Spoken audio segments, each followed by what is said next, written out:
사랑하는 성도 여러분, 지난 한 주간 또 얼마나 고생이 많으셨습니까? 하나님은 우리의 피난처 되십니다. 하나님께서는 전능자의 그늘 아래서 사는 자가 복이 된다라고 말씀하셨습니다. 저는 오늘 이 자리가 하나님께서 우리를 보호하셔서 주의 날개 그늘 아래 거하는 자와 같이 이 자리를 하나님께서 보호하시고 함께 하실 줄 그렇게 믿습니다. 사랑하는 여러분 우리가 살고 있는 이 지구에서 바다가 차지하는 비율은 약 70.8%가 차지한다고 합니다. 그러니까 이 땅의 물의 비율이 약 3분의 2가 넘는다라고 말하고 있습니다. 여러분 육지 면적의 약 2.43배인데 그럼에도 불구하고 여러분 파도가 아무리 높아도 그 바다는 이 육지를 덮지 못합니다. 왜 그렇습니까? 하나님께서 이 바다와 육지를 나누시고 그 경계를 세우셨기 때문에 아무리 많은 물이라 할지라도 육지를 덮을 수 없는 것입니다. 마찬가지로 이 자연이 하나님의 질서 앞에 순종하여 거친 파도가 육지를 덮지 못하듯이 아무리 우리 삶 가운데 고난과 어려움의 파도가 높다 할지라도 여러분 우리를 덮을 수가 없습니다. 왜 그렇습니까? 하나님께서 우리를 보호하시고 하나님께서 우리를 지켜주시기 때문인 줄 믿습니다. 그러므로 우리는 눈에 보이는 고난이나 환경을 따라서 우리가 움직여지는 것이 아니라 우리가 믿음의 눈으로 하나님의 은혜의 날개 아래서 우리는 누구나 하나님 앞에서 안전하게 또 하나님께서 돌보시고 있다는 것을 여러분 감사와 기쁨으로 받고 살아가시기를 주님의 이름으로 축원합니다. 여러분 우리는 지난주까지 소아시아 7교회를 살펴보았습니다. 우리는 그 말씀들을 통해서 우리가 처음 사랑을 회복하고 또 우리가 죽기까지 충성하고 또 우리가 바른 믿음의 안에서 살아가야 하며 정결한 삶들, 우리가 죄가 있다면 깨어 있어서 회개해야 하고 확실한 순종과 주님과 동행하는 그런 삶을 살자라고 말씀을 들으며 함께 기도했습니다. 저는 이 소아시아 7교회의 이야기를 설교하면서 하나님 그러면 우리 교회를 향한 말씀은 무엇입니까? 우리 교회를 향해서 어떤 칭찬을 하실지 또 어떤 책망을 하실지 또 그 가운데서도 믿음을 지키며 끝까지 이기는 자에게 주시는 하나님의 은혜와 축복은 무엇인지 그런 것을 가지고 기도를 하였습니다.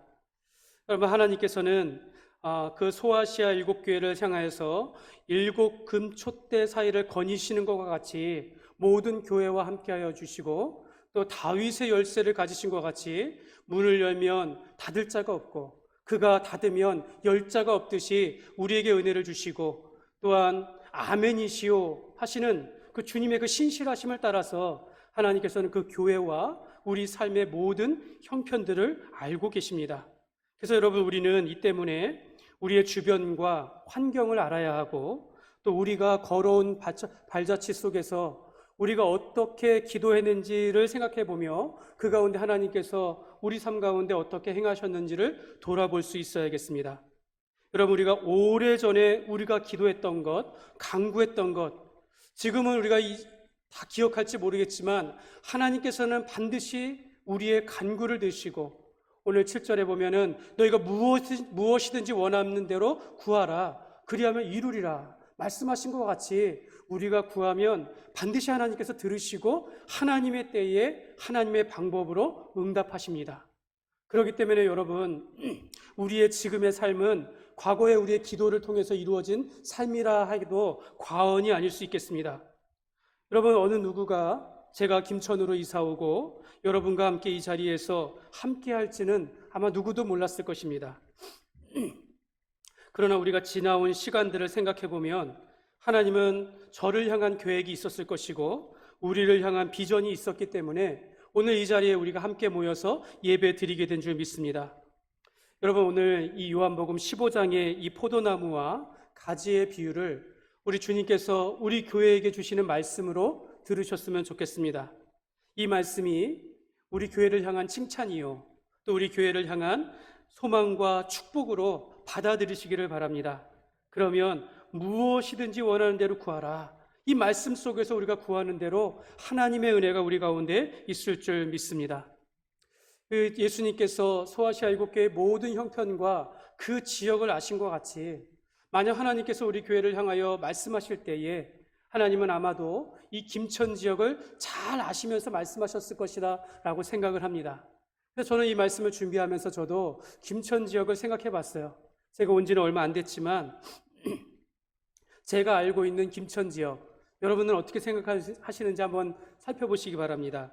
여러분, 김천 도시는요, 이 지역은요, 이 포도나 과일, 이 사과와 같은 이런 또 주변에 또 참외와 같이 이 과일이 풍성한 도시이고 또 도시 중간으로 강이 흘러서 물이 마르지 아니하는 곳이며 도시를 연결하는 KTX와 중부고속도로를 지나가면서 교통의 요지이고 또한 이 지리적으로 남한의 중심에 위치하여서 사실은 우리가 굉장히 삶이 윤택하고 살기 좋은 고장이라고 할 수 있겠습니다. 여러분 맞습니까? 우리가 그렇게 좋은 지역에 살고 있습니다. 근데 어떤 분이 우리가 이런 좋은 지역과 오래된 전통과 좋은 일이 있기 때문에 오히려 책망받을 일이 있다, 오히려 단점이 있다면 사람들이 고집이 셉니다, 이렇게 누가 저한테 얘기를 해주시더라고요. 제가 아직은 그 정도까지는 경험하지 않았지만 여러분, 우리 주변 지역이 이렇게 아시는 가운데 하나님께서는 우리 교회를 향하여 이렇게 칭찬하실 것 같습니다. 나는 너희가 처음부터 나와 함께하였던 것을 잘 안다. 너희의 인내와 수고와 또한 믿음 안에서 산 것을 잘 안단다. 네가 작은 일에도 지금까지 충성하였으니 네가 참 아름다운 교회다. 이렇게 칭찬하실 것 같습니다. 그러면서 만약에 우리 교회를 향한 책망이 있다면 너희의 그 풍성함으로 인하여 너희가 게으를 것을 조심하며 안주할 수 있으니 항상 깨어 조심하라. 이렇게 말씀하실 것 같습니다. 여러분, 오늘 이 포도나무의 이야기를 통해서 이 속에 담겨진 주님의 그 메시지를 통해서 이 말씀이 우리를 향한 하나님의 비전이요 소망으로 그렇게 발견하시는 그런 은혜와 사랑이 있기를 주님의 이름으로 축복합니다. 사랑하는 여러분, 이 오늘 본문의 포도나무와 가지의 비유는요, 이 말씀의 배경과 오늘 말씀의 위치에 있어서 매우 중요한 것을 가르쳐주고 있습니다. 먼저 오늘 말씀은 예수님의 고난받기 전에, 예수님이 십자가에 달려 돌아가시기 직전에 주어진 말씀이기 때문에, 비유의 말씀이기 때문에 중요합니다. 그 요한복음 12장부터 예수님께서 예루살렘을 입성하시어 그 일주일 내에 예수님이 이제 고난을 받으시고 죽기 직전입니다. 그래서 그때 예수님은 그 전날 밤에, 이 요한복음의 순서를 본다면 그 전날 밤에 제자들의 식사를 하시고 제자들의 발을 씻기신 후에 또 요한복음 13장의 34절에 보면 세 계명을 너희에게 주노니 서로 사랑하라. 내가 너희를 사랑한 것 같이 너희도 서로 사랑하라. 너희가 서로 사랑하면 이로써 모든 사람이 너희가 내 제자인 줄 알리라. 이 세 계명을 주신 말씀 이후에 주신 말씀입니다. 그러니까 이 세 계명만큼이나 오늘 포도나무의 비유의 말씀은 너무나도 중요한 말씀이라는 것이죠. 너희가 서로 사랑하면 이로써 내 제자인 줄 알리라. 마찬가지로 너희가 열매를 많이 맺으면, 8절에 너희가 열매를 많이 맺으면 내 아버지께서 영광을 받을 것이요 너희는 내 제자가 되리라. 그래서 아까 사랑과 제자를 연결하시고 열매와 제자를 연결하시면서 이 말씀 전체가 묘한 관계를 가지고 있다는 겁니다. 그렇기 때문에 중요하다는 것이죠. 또한 오늘 비유는 성령에 대한 약속 가운데 주어진 말씀입니다. 요한복음 14장과 15장과 16장은 예수님께서 가신 이후에 오실 보혜사 성령님에 대한 말씀을 주님께서 가르쳐 주십니다. 그런데 그 한 중간에 15장에다 오늘 포도나무 비유를 가르쳐 준다는 겁니다. 여러분, 어떤 연관이 있습니까? 성령님께서는 부활하신 예수님께서 승천하신 후에 성령님을 우리 안에 보내주셔서 우리 안에 내주하십니다. 마찬가지로 포도나무와 가지와의 관계는 딱 붙어 있는 것처럼 연합되어서 항상 함께하는 모습과 같은, 그래서 성령님의 모습이 곧 포도나무와 가지의 비유와 관계가 있어서 이 또한 묘한 관계이니 굉장히 중요하다라고 말씀드릴 수 있겠습니다. 이처럼 오늘 말씀은 예수님이 고난받으시기 전에 제자들에게 주신 유언과도 같은 말씀으로 흩어질 제자들을 향해서 예수님의 사랑을, 예수님의 간곡한 그들에 대한 배려를 말씀하고 있는 것입니다. 내가 곧 너희를 향해서 떠날 터인데 너희가 떠나지 않고 포도나무 가운데 가지가 붙어 있음과 같이 너희가 나를 떠나지 않고 끝까지 함께하라 라고 그렇게 말씀하고 있는 것입니다. 그러므로 오늘 이 포도나무와 가지와의 관계가 어떤 관계인지를 우리가 세 가지로 살펴보기를 원합니다. 첫 번째로 이 포도나무와 가지의 관계는요, 생명의 관계입니다. 오늘 1절에 이렇게 말씀하셨습니다. 예수님께서 말씀하시기를 나는 포도나무요 내 아버지는 농부라. 우리가 이 말씀을 들어보지 않은 사람은 아무도 없어요. 그러나 여러분, 포도나무는요 이스라엘의 정체성을 나타내는 것입니다. 포도나무다라는 것은 하나님의 택하신 민족 이스라엘을 가리키는 것이에요. 호세아 10장 1절에 보면 이스라엘은 열매 맺는 무성한 포도나무라. 그 열매가 많을수록 제단을 많게 하며 그 땅이 번영할수록 주상을 아름답게 하도다. 하나님은 이스라엘을 불러주셔서 이스라엘을 세우시면서 너희를 나의 열매 맺는 포도나무로 세우실 것을 약속하셨습니다. 그래서 내가 너희들에게 생명을 주고 너희를 통하여 하나님의 나라를 이루어갈 것을 포도원과 포도나무의 비유를 통해서 이 백성이 나의 포도나무인 것을 말씀하신 거예요. 그러나 하나님께서 은혜를 주시고 풍성한 열매를 맺게 하심에도 불구하고 그들이 그것을 가지고 주상을 만들고 우상을 만들어서 하나님을 떠나게 되었다라는 것입니다. 그래서 그들이 하나님을 떠나서 하나님 앞에 심판을 받았기 때문에 참 포도나무이신 예수님께서 오셨다라고 그렇게 비유를 말씀하고 있는 것입니다. 이렇게 보면 예수님은요 구약의 약속을 따라서 이 땅에 오신 생명이시고 구원자이십니다. 요한복음 14장 6절에 예수께서 이르시되 내가 곧 길이요 진리요 생명이니 나로 말미암지 않고는 아버지께로 올 자가 없느니라, 이렇게 말씀하고 있어요. 그러니까 예수님께서 포도나무이심은 생명의 근원이 예수님이심을 말씀하고 있는 거예요. 예수님으로 말미암지 않고는 하나님 나라에 갈 수 없다라는 것을 말씀하고 있는 것입니다. 그래서 14장과 15장은 연결되어 있는 것이에요. 너희가 마음에 근심하지 말라, 나를 의심하지 말라 하면서 내가 곧 길이요 진리요 생명이라 말씀하시면서 예수님께서 참 생명이심을, 그분이 바로 포도나무이심을 말씀하고 있습니다. 여러분, 그러면서 그렇게 보면다면 이 포도나무의 비유는 주인공이 바로 예수님이신 거예요. 예수님에 대한 말씀인데요. 그러나 예수님은 자기에 대해서 말씀하시는 것이 아니라 가지에 대해서 말하는 겁니다.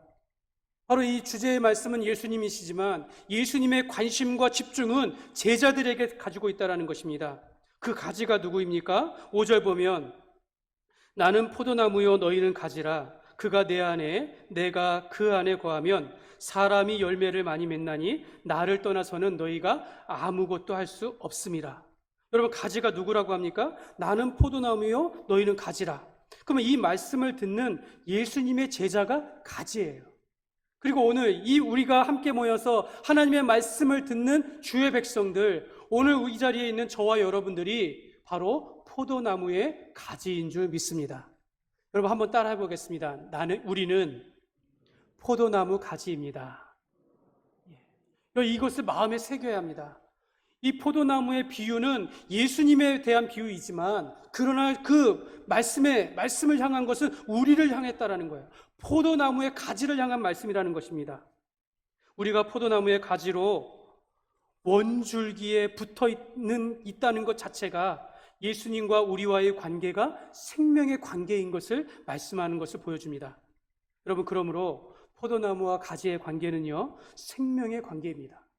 생명이 주님께 있습니다. 여러분, 우리 삶 속에서 복을 받고 열매를 맺기 이전에 생명을 보장받아야 합니다. 내가 생명 없이 이 땅에서 복을 누리고 잘 되는 것, 여러분, 이 땅에서는 그것이 은혜일지 모르지만 그러나 그것은 우리의 인생의 마지막에서는 비참한 결과를 가질 수 있기 때문에 예수님이 생명이신 것을, 우리가 예수님을 믿음으로 말미암아 하나님의 자녀가 되어지고 영생을 누리며 심판에 이르지 아니하는 그런 구원의 확신이 우리 안에 있어야겠습니다. 그러므로 예수님과 우리는 생명의 관계로서 우리가 그분에게 꼭 붙어야 할 이유가 바로 생명에 있다는 것을 여러분 꼭 기억하시기를 바랍니다. 두 번째로 포도나무와 이 가지의 관계는 동행의 관계입니다. 함께 하신다라는 뜻입니다. 4절 보시면 내 안에 거하라 나도 너희 안에 거하리라. 가지가 포도나무에 붙어 있지 아니하면 스스로 열매를 맺을 수 없음 같이 너희도 내 안에 있지 아니하면 그러하리라. 내 안에 거하라. 그러니까 우리가 주님 안에 거하고 그러면 나도 너희 안에 거하리라 이렇게 말씀하고 있어요. 그러니까 내가 주님 안에 거하고 주님이 내 안에 거하는 것을 포도나무에 가지가 붙어 있는 것으로 설명하고 있는 것입니다. 너희가 내 안에 있지 아니하면 열매를 맺을 수 없음 같이, 그러니까 붙어 있지 않는 것은 하나님과의 관계가 떨어지면서 함께하지 못한다라는 뜻입니다. 그래서 5절에도 보면 동일한 표현을 합니다. 나는 포도나무여 너희는 가지라. 그가 내 안에 내가 그 안에 거하면 사람이 열매를 많이 맺나니. 여러분 이렇게 생각하면, 이렇게 보면 이런 생각을 할 수가 있어요. 우리가 예수님 안에 거하면 하나님도 예수님도 우리 안에 거하시는구나, 이렇게 조건절처럼 생각한다는 거예요. 내가 먼저 내 힘으로 하나님 앞에 거하게 되면 그것을 보고 주님께서 우리 안에 거하신다라고 생각할 수 있으나, 여러분 오늘 말씀 자세히 보면 그런 뜻이 아닙니다. 그가 내 안에 있고 나도 너 안에 있겠다라는 거예요. 동시에 이루어지는 것입니다. 내가 주님 안에 있고 주님이 내 안에 있다라는 것입니다. 그러니까 주님께서는 늘 우리와 함께 하시기를 원하신다라는 뜻입니다. 그래서 여러분 이 거하다라는 것을 원어로 보면 메노, 동사 원형이 메노인데 이 뜻이 뭐냐면 살다, 거주하다, 지속적으로 머물다, 이런 뜻이에요. 그러니까 가지가 포도나무에 붙어 있다라는 것은 그 관계의 지속성을 의미하는 것입니다. 우리가 예수님과 함께하는 것이고 예수님이 우리와 함께하시면서 동행하는 것이고 연합되는 것이고 하나님 안에서 늘 임마누엘의 하나님께서 우리와 함께하시는 것을 의미하는 것입니다. 이렇게 보면요, 여러분 지난주에 살펴본 그 라오디게아 교회에게 하신 말씀과 동일합니다. 요한계시록 3장 20절 말씀인데 우리 같이 한번 읽겠습니다. 볼지어다 내가 문 밖에 서서 두드리노니 누구든지 내 음성을 듣고 문을 열면 내가 그에게로 들어가 그와 더불어 먹고 그는 나와 더불어 먹으리라. 여러분 이 말씀의 뜻을 이제 아시겠죠? 예수님께서 내 마음 문 밖에서, 내 삶의 밖에서 나와 동행하시기 위하여 문을 두드리고 계시는 겁니다. 그 목적이 뭡니까? 내가 너와 더불어서, 너는 나와 더불어서 함께하기 위함이라는 것이에요. 그러니까 이것은 동행의 표현입니다. 지난주에 한 집사님이 이 설교를 들으시고, 목사님, 지금까지는 이 말씀이 예수님을 마음에 영접함으로 생명을 얻는 관계의 말씀인 줄 알았는데, 이제는 그 말씀 가운데 우리가 생명을 얻었다 하더라도 우리가 삶 가운데 예수님을 우리의 삶에 모시고 우리 중심 가운데 모셔서 삶의 주인으로 동행하는 말씀으로 받으니 은혜를 받았습니다. 여러분, 저는 집사님이 그것을 너무나도 정확하게 말씀을 들으신 것 같아요. 맞습니다. 이와 같이 주님께서는 우리와 함께 하시고 나도 주님 안에, 주님도 내 안에 있으심을 통해서 포도나무에 그 가지가 붙어 있음과 같이 늘 연합된 생활을 주님께서 원하신다라는 것입니다. 이와 같이 우리가 주님과 동행하며 살아가시기를 주님의 이름으로 축복합니다. 여러분, 우리 배우 가운데 신현준 배우라고 여러분 아시나요? 신현준 배우가 있는데 최근에 제가 자세히는 알지 못하지만 그 매니저 문제로 인해서 좀 마음고생이 심했던 것 같습니다.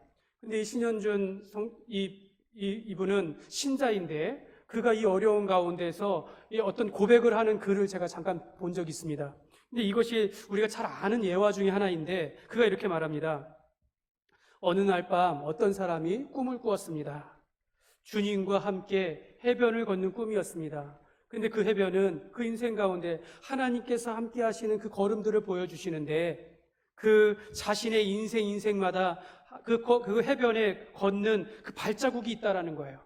두 쌍의 발자국이 있는데 한 쌍의 발자국은 내 발자국이고 한 쌍의 그 옆에 있는 한 쌍의 발자국은 예수님의 발자국이었다라는 것을 보는 거예요. 장면마다 그 두 쌍의 발자국들을 보는데 군데군데 생각보다 많은 내 인생 가운데 발자국이 한 쌍밖에 없다라는 겁니다. 자세히 보니까 내가 그 어려웠던 시절, 내가 그 괴로웠던 시절, 내가 그 힘들었던 시절에는 한 쌍의 발자국밖에 없다라는 겁니다. 이 도저히 지나갈 수 없어서 주님, 이게 어찌된 일입니까? 내가 주님을 따르기로 결심하고 항상 주님께서는 나와 동행하시겠다라고 약속하셨는데, 그런데 지금 보니까 내 가장 힘들고 어려운 시기에 한 쌍의 발자국밖에 없습니다. 제가 주님을 가장 필요했던 시기에 주님께서는 왜 저를 버리셨습니까? 이런 이야기를 하는데, 그때 주님께서 이런 이야기를 합니다. 나의 소중하고 소중한 아들아, 나는 너를 사랑하기 때문에 너를 버리지 않는다. 네 시련과 고난의 시절에 한 쌍의 발자국만 보이는 것은 내가 너를 업고 갔기 때문이다. 그래서 이 신현준 배우는 이 이야기를 통해서 자기가 힘을 얻고 살아가는 것을 고백하는 간증을 제가 보았습니다. 여러분, 주님께서는 우리를 떠나시지 않습니다.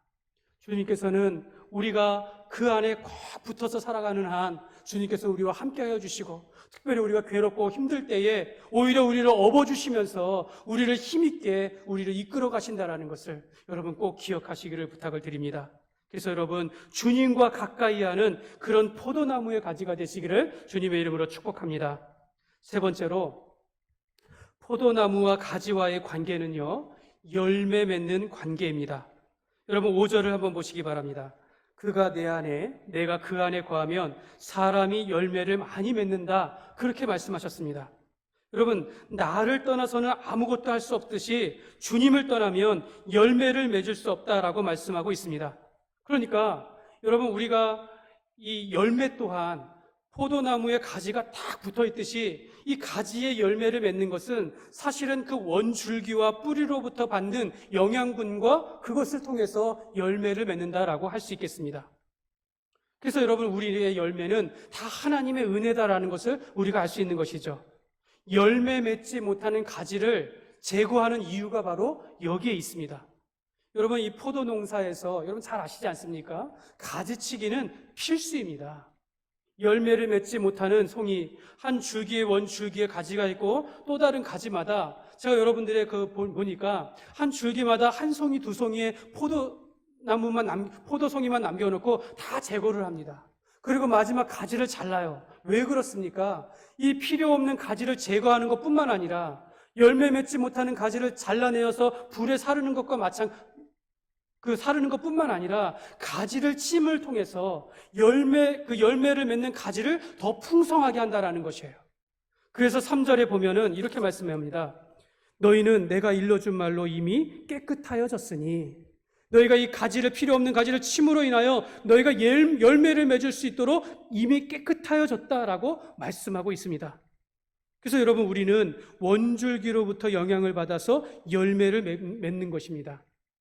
내 삶의 주인 되신 그분의 능력과 은혜로 말미암아 우리가 열매를 맺게 되어지는 겁니다.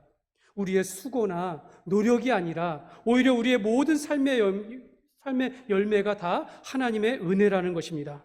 그래서 고린도전서 3장 6절 7절에 보면, 나는 심었고 아볼로는 물을 주었으되 오직 하나님께서 자라나게 하셨으니 그런즉 심는 이나 물 주는 이는 아무것도 아니로되 오직 자라게 하시는 이는 하나님뿐이니라, 이렇게 말씀하고 있습니다. 여러분, 이 말씀을 믿으시기를 바랍니다. 여러분, 우리를 자라게 하시고 열매를 맺게 하시는 분은 하나님이신 줄 믿습니다. 여러분, 우리가 이것을 인생에 비유하면 이렇게 되는 거예요. 잠언 16장 9절 우리 같이 한번 읽겠습니다. 사람이 마음으로 자기의 길을 계획할지라도 그의 걸음을 인도하시는 이는 여호와이시니라. 여러분, 이것이 얼마나 아름다운 말씀입니까? 우리가 기도하고 우리가 계획하고 우리가 경영한다 할지라도 그 열매를 맺게 하시고 그 걸음을 인도하시는 분은 하나님이신 줄 믿습니다. 우리가 이 말씀을 하시는 거예요. 우리가 하나님 앞에서 우리가 얼마나 많은 일들을 계획합니까? 우리가 얼마나 일들을 수고합니까? 그런데 그 길을 하나님께서 인도하시고 열매를 맺게 하시고 풍성한 삶을 살게 하는 것, 바로 포도나무의 그 가지가, 포도나무의 가지가 그 원줄기에 쫙 붙어 있을 때에 하나님께서 주시는 은혜라고 말씀하고 있는 것입니다. 그래서 우리는 포도나무에 꼭 붙어 있으면 되는 겁니다. 예수님에게 꼭 붙어 있으면 되는 것입니다. 그러면 열매를 맺습니다. 여러분, 이 열매가 무엇입니까? 첫째는 기도 응답의 열매입니다. 7절입니다. 너희가 내 안에 거하고 내 말이 너희 안에 거하면 무엇이든지 원하는 대로 구하라. 그리하면 이루리라. 여러분, 이것이 기도 응답의 확신이에요. 우리가 기도할 때 주님께서 들으시고 반드시 응답하실 것을 약속하고 있는 겁니다. 주님께서 우리 안에 있고 내가 주님 안에 있듯이 우리가 연합하여 꼭 붙어 있으면 주님께서 우리에게 주시는 이 같은 열매를 주실 것을 약속하고 있습니다. 두 번째 열매는 기쁨입니다. 기쁨. 11절 보면 내가 이것을 너희에게 이름은 내 기쁨이 너희 안에 있어 너희 기쁨을 충만하게 하려 함이라.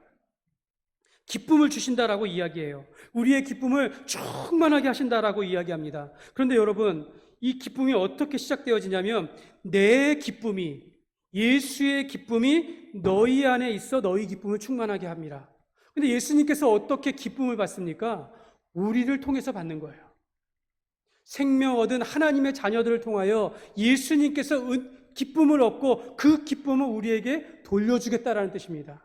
그래서 우리가 주님 안에서 큰 은혜를 받는 것은, 그 기쁨을 누리는 것은 주님의 기쁨을 통하여 우리가 얻게 되어지는 기쁨이라는 것입니다. 여러분, 어느 책에 이런 고백이 있습니다. 행복을 찾고 기쁨을 찾아가는 그 글인데, 나는 언제 기쁘지? 나는 무엇으로 행복하지? 그러면서 많은 사람이 행복해져라, 행복해져라 주문처럼 외우기도 하지요. 그러나 잠깐 힘이 날지 모르지만 진정한 행복은 밖에 있지 않습니다. 그러면서 말하기를 기쁨은 이미 내 안에 있습니다. 여러분, 우리가 주님 앞에 꼭 붙어 있으면 내 안에 계신 주님으로부터 받는 기쁨이 있다라는 것입니다. 우리가 외부로부터 받는 어떤 환경이나 복을 통해서 받는 기쁨보다 먼저 우리 안에 계신 주님을 통해서 주님께서 나와 함께 하시고 나의 식탁 가운데, 나의 일상의 삶 가운데, 나의 모든 일들 가운데 함께하는 것을 통해서 주의 말씀을 통하여 말씀이 우리 안에 거함으로 우리에게 기쁨을 주신다라고 말씀하고 있습니다. 세 번째 열매는요, 사랑입니다. 사랑. 17절 보면 내가 이것을 너희에게 명함은 너희로 서로 사랑하게 하려 함이라. 우리가 서로 사랑하면 예수님의 제자이라는 것이죠. 예수님께서 꼭 붙어 있으면 너희가 내 제자가 되리라, 너희가 서로 사랑하게 되리라 라고 말씀하고 있습니다. 여러분, 사랑은 주님의 제자라는 것을 알려주는 최고의 덕목이다라는 것입니다. 우리가 서로 사랑하게 되어지고, 우리가 이웃을 돌아보고 내 가정을 사랑하게 되어지고 내가 맡겨진 육군의 사랑으로 모든 것을 감당하게 되어진다면 내가 주님의 제자이라는 것을 증명하게 되어지는 거예요. 우리가 포도나무의 가지로서 주님께 꼭 붙어 있으면 이와 같이 우리는 기도에 대한 확신을 받고, 또한 우리는 주 안에서 주님의 기쁨이 우리의 기쁨으로 충만하게 되어지며 우리가 서로 사랑하게 되는 줄 믿습니다.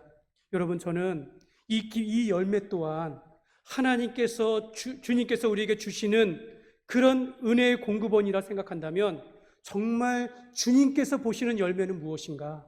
우리가 생각하는 것은 기도 응답이 확신이고 우리가 생각하는 열매는 또한 기쁨이며 사랑이라 생각하지만 예수님께서 보시는 것은 너희가 내 기쁨이요 내 열매라. 저와 여러분이 주님의 열매인 줄 믿습니다. 우리의 삶이, 우리에 있는 이 모습 그대로가 주님께서 보시는 가장 귀한 열매라는 것입니다. 사랑하는 여러분 배우 가운데 또 차인표라고 아시죠? 차인표 씨는 우리가 잘 아는 신자입니다. 우리가 지금까지 우리가 잘 알고 있는데, 예전에 약 20년 전에, 벌써 20년이 된 것 같습니다, 불꽃이라는 드라마가 있었다고 합니다. 근데 그 불꽃의 드라마로 인해서 이 차인표 씨가 굉장히 인기를 얻게 되었는데, 근데 그 드라마의 인기가 해외까지 수출이 되어가지고 대만에까지 이르렀다고 합니다. 그래서 5년간 그 인기를 누리게 되었는데, 가서 팬을 만나면서 이렇게 사인도 해주고 팬 미팅을 하는데, 근데 5년째 될 때 약 5만 명의 대만 팬들 앞에서 그가 통역을 세우고 그 앞에서 간증을 했던 일이 있습니다. 차인표 씨가 그 많은 대만 팬들 앞에서 이제 얘기를 하면 처음 했던 말이 이겁니다. 저에게는 별명이 있습니다. 사람들은 저를 바른 생활 사나이라고 합니다. 바른 생활 사나이라는 것, 바른 생활이라는 것은 올바른 삶을 사는 것입니다. 즉, 죄를 짓지 않는 것이다라고 말할 수 있습니다. 그러나 저는 여러분들 앞에서 말할 수밖에 없습니다. 이것은 완전히 틀린 말입니다. 저는 저를 사랑해 주시는 여러분 앞에서 내가 죄인인 것을 고백합니다. 하면서 내가 믿게 되어진 예수님을 그들 앞에서 전하게 되어진 거예요. 그러면서 자기 삶 가운데서 어떻게 예수님을 만났는지, 예수님 안에서 내가 그 은혜로 여기까지 오게 되었던 것을 그들에게 고백하는 그런 내용의 간증들이 있었습니다. 여러분 이 차인표 씨가 받은 열매는 무엇일까요? 배우로서 성공한 것이 열매일까요? 아니면 그가 전도하고 간증한 것이 열매일까요? 아니면 그가 생각하는 하나님의 은혜와 감사가 열매일까요? 그 모든 것이 하나님의 은혜이며 예수님으로 만남으로 인해서 그가 받은 행복의 삶들입니다. 그런데 그것이 그 모든 열매가 그가 스스로 받은 것이 아니라 나를 떠나서는 너희가 아무것도 할 수 없음이라. 그가 예수님 앞에 꽉 붙어 있고 함께하기 때문에 받은 은혜이기 때문에 어쩌면 그 원가지에서 나온 그 가지에 나온 열매, 그러니까 우리가 포도나무의 가지라는 것을 안다면 우리가 하나님의 열매가 되는 줄 믿습니다. 우리의 인생이 우리가 나타나는 하나님의 은혜에 감사하고 누리는 기쁨을 통해서 그 모습을 보면서 하나님께서는 우리를 향하여 기뻐하신다라는 뜻입니다. 사랑하는 여러분, 하나님께서는 우리가, 저와 여러분 한 사람 한 사람이 하나님의 기쁨이요 하나님의 자랑이 되기를 원하십니다. 여러분, 우리의 삶을 통해서 주님과 꼭 붙어 있으므로 포도나무의 가지처럼 포도나무와 함께하는 연합된 삶을 통해서 생명의 공급을 받고 함께 하시고 또 열매를 맺는 그런 삶을 통해서 내 자신이 바로 나의 열매요 나의 기쁨이다, 그렇게 말씀하십니다. 그러므로 우리가 포도나무 대신 주님께 꼭 붙어 있어서 생명의 예수님과 함께하며 살아간다면 우리가 주님의 열매요 참 제자인 줄 믿습니다. 말씀을 맺겠습니다. 사랑하는 여러분, 이 포도나무와 가지의 비유는 처음에 말씀드린 것처럼 주님께서 고난받으시기 전에 주셨던 가장 귀한 말씀 중에 하나입니다. 저는 이 말씀을 오늘 우리에게 주시는, 우리 교회에게 주시는 말씀으로 받으시기를 바랍니다. 예수님이 우리의 생명이시고 우리의 삶의 주인이십니다. 이제 하나님의 앞에 최고의 열매는 저와 여러분이 되시는 줄 믿습니다. 아무리 삶의 고난과 어려움의 파도가 더 친다 할지라도 우리가 주님 앞에 꼭 붙어 있으면 반드시 하나님께서 우리를 돌보시고 지켜주실 줄 믿습니다. 그러므로 우리 교회 또한, 우리 교회가 존재하는 것 자체가 하나님의 기쁨이 되기를 원합니다. 하나님께서 사용하시고 하나님께서 기뻐하시고 하나님께서 들어 이끄시는 그런 자랑이 되는 그런 교회가 되기를 원합니다. 그러므로 여기 계신 한 분 한 분이 주님의 기쁨이요 자랑이요 기뻐하시는 열매가 됨을 믿고 주님께 꼭 붙어서 살아가시는 주님의 포도나무의 가지의 삶을 사시는 저와 여러분 되시기를 주님의 이름으로 축원합니다.